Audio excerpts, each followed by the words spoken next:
नमस्कार दोस्तों आज हम एक ऐसी खबर के बारे में चर्चा करने जा रहे हैं जिसने समाज के साथ साथ एक न्यायिक महत्वपूर्ण स्थान ले लिया है। सुप्रीम कोर्ट के द्वारा भारत में पहली बार एक ऐतिहासिक निर्णय दिया गया है जिसमें गाजियाबाद के रहने वाले 32 वर्षीय हरीश राणा को इच्छा मृत्यु की मंजूरी दे दी गई है। यह महत्वपूर्ण क्यों है महत्वपूर्ण इसलिए है कि यह इच्छा मृत्यु भारत में पहली बार दी गई है। अब बात करते हैं जो हरीश राणा है, ये हरीश राणा कौन है और इनके पीछे की कहानी क्या है। ये चंडीगढ़ यूनिवर्सिटी में रहने वाले एक छात्र हैं जो सिविल इंजीनियरिंग की वहां से पढ़ाई कर रहे थे और एक दिन अचानक कैंपस की चौथी मंजिल से यह दुर्भाग्यपूर्ण तरीके से नीचे गिर जाते हैं। गिरने के कारण इनके सिर में और रीढ़ में एक गंभीर चोट आती है।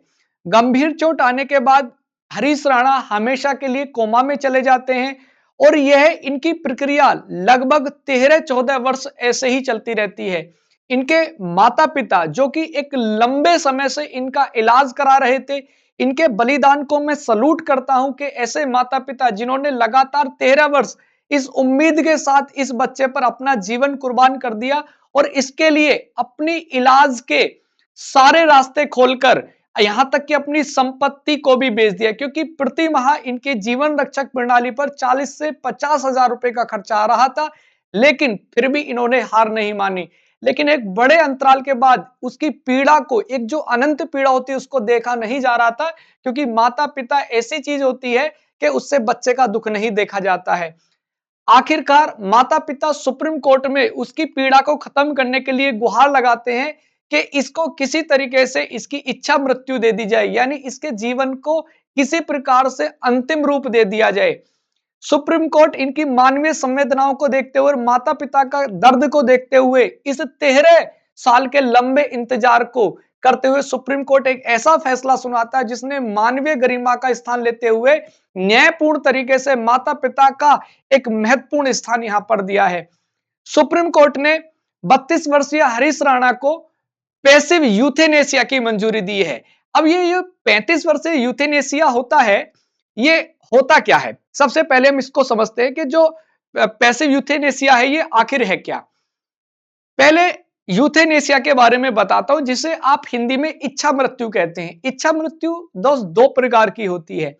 एक होती है एक्टिव इच्छा मृत्यु, जिसे आप सक्रिय इच्छा मृत्यु कहते हैं। एक होती है पैसिव यूथेनेसिया, जिसे आप निष्क्रिय इच्छा मृत्यु कहते हैं। सक्रिय इच्छा मृत्यु में क्या होता है कि व्यक्ति को किसी दवा या इंजेक्शन के माध्यम से उसके जीवन का अंत कर दिया जाता है। यह भारत में गैर कानूनी है। वहीं निष्क्रिय इच्छा मृत्यु में क्या रहता है कि जब किसी का कोई ऐसा व्यक्ति जिसका जीवन एक असाध्य रोग या एक ऐसी पीड़ा से गुजर रहा है कि जिसका समाधान मुश्किल है, यानी उसे रोग से छुटकारा नहीं दिया जा सकता, तो जब वह उसका इलाज चल रहा होता है उस जीवन रक्षक दवाइयों को रोक दिया जाता है और उसके जीवन को अंतिम रूप दे दिया जाता है। यह भारत में कानूनी रूप से लागू है, क्योंकि 2018 में एक मामला हुआ था कॉमन कॉज को लेकर और माननीय सुप्रीम कोर्ट ने उसमें निर्णय दिया था कि अगर कोई व्यक्ति असाध्य रोग से पीड़ित है या किसी ऐसे संक्रामक रोग से जूझ रहा है कि उसके जीवन को गरिमापूर्ण तरीके से अंत कर देना चाहिए, तो यह किया जा सकता है।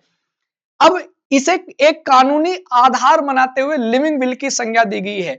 लिविंग विल होता क्या? लिविंग विल को हम 3 प्रकार से हम इसको डेफिनेट कर सकते हैं। सबसे पहले, जब कोई व्यक्ति मरने से पहले यानी बीमार होने से पहले कोई लिखित रूप से एक कोई स्टेटमेंट दे देता है, तो उसे क्या कहा जाता है? यहां आप देखेंगे एडवांस मेडिकल, मैंने यहां मेंशन किया, एडवांस मेडिकल डायरेक्टिव इसे कहा जाता है। जब कोई व्यक्ति मृत्यु से पहले ही अपने मरने की इच्छा जाहिर कर देता है। सेकंड, आप देखेंगे कि असाध्य स्थिति में उपचार रोकने की स्थिति में इसे कहा जाता है। थर्ड, एक मेडिकल बोर्ड की राय से उसको इच्छा मृत्यु दे दी जाती है, जिसे इंग्लिश में लिविंग विल की संज्ञा दी जाती है। अब यह मामला क्यों महत्वपूर्ण बनता है? सुप्रीम कोर्ट ने यह ऐतिहासिक निर्णय देते हुए समाज में एक ऐसा स्थान बना दिया है कि सबसे पहले मानव की संवेदनाएं हैं। अब जब कोई व्यक्ति पूरी तरीके से जीवन नहीं जी सकता तो उसे आर्टिकल 21, क्योंकि आपको पता है जीवन जीने के साथ साथ गरिमापूर्ण तरीके से मरने का अधिकार भी शामिल है। सुप्रीम कोर्ट ने यह निर्णय सुनाते हुए एक महत्वपूर्ण राह खोल दी है, जो भारत में एक चर्चा का विषय बन सकती है और इसके दूरगामी परिणाम हो सकते हैं।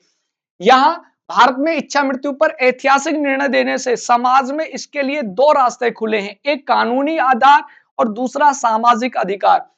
अब भविष्य में इसके लिए न्यायिक उदाहरण देखने के लिए मिलेंगे और यह महत्वपूर्ण फैसला इसलिए भी है क्योंकि यहां से भविष्य में इसके नए रास्ते खुलने वाले हैं। ऐसे हमारे बहुत सारे प्यारे साथी जो असाध्य रोग से पीड़ित हैं, जिन्हें केवल अब ये स्थिति है कि उन्हें किसी प्रकार से इच्छा मृत्यु दे दी जाए, तो और सरकार को भी सलाह दी है, सुप्रीम कोर्ट ने, माननीय सुप्रीम कोर्ट ने, कि इसके लिए कोई ऐसा रास्ता निकाला जाए कि जिससे एक बीच के रास्तों को निकालकर इच्छा मृत्यु प्रदान की जा सके। अब आपको यह फैसला सुप्रीम कोर्ट का कैसा लगा? क्या केंद्र सरकार को इस पर कोई ऐसा कानून बनाना चाहिए? अपनी राय कमेंट सेक्शन में जरूर दीजिएगा और इसी प्रकार की इंफॉर्मेशन के लिए चैनल को भाई सब्सक्राइब कर लेना। वीडियो अच्छी लगी है तो वीडियो को लाइक कर देना। इसी प्रकार की अपडेट लेकर मैं समय समय पर आता रहता हूं। बहुत बहुत धन्यवाद, आभार, नमस्कार, जय हिंद, वंदे मातरम।